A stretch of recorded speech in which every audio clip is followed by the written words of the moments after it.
بالکل درست ہے کہ انسان فطرتی طور پر جناب جو ہے کہ وہ طہارت پسند ہے، اور اس لیے اسلام نے سب سے زیادہ اس پر زور دیا ہے۔ لیکن دیکھیے قبلہ، انسان طہارت کو کس شکل میں مانتا ہے؟ یعنی طہارت کو تو پسند کرتا ہے، اب طہارت کے لیے وہ کیا صورت اختیار کرے گا، کس صورت اور کس ہیت کو طہارت کا نام دینا چاہتا ہے؟ تو پھر دیکھیے کہ انسان کسی چیز کو جب قبول کرتا ہے تو اپنے محسوسات سے کرتا ہے، ٹھیک، محسوسات سے کسی چیز کو قبول کرتا ہے، لیکن محسوسات کما حق کو فطرت کی زبان نہیں بول سکتے۔ اس وقت فیصلہ جاتا ہے پھر عقل کی بارگاہ میں، پھر یہ ہوتا ہے کہ عقل بھی صحیح طور پر کسی چیز کو ٹٹول نہیں سکتی،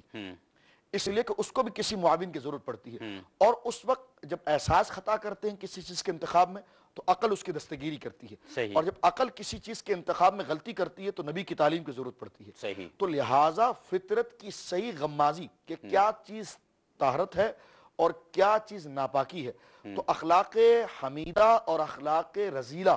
اس کا فرق نبی کی تعلیم کے بغیر ہو نہیں سکتا۔ اس لیے دیکھیے نا، کبھی مفتی صاحب سے بھی آپ نے پوچھا تھا اور یہ بات چلی تھی کہ مشرک کو نجس کہا گیا ہے،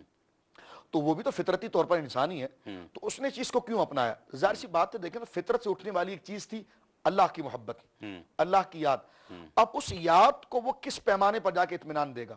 اور اس اللہ کی یاد کے اس پیاس کو بجھانے کے لیے وہ کس دروازے پر جاتا ہے؟ لہٰذا اس نے اپنی عقل کو معیار بنایا، عقل کو معیار بنایا تو عقل نے یہ کہا کہ جو تجھ سے طاقت میں زیادہ ہو،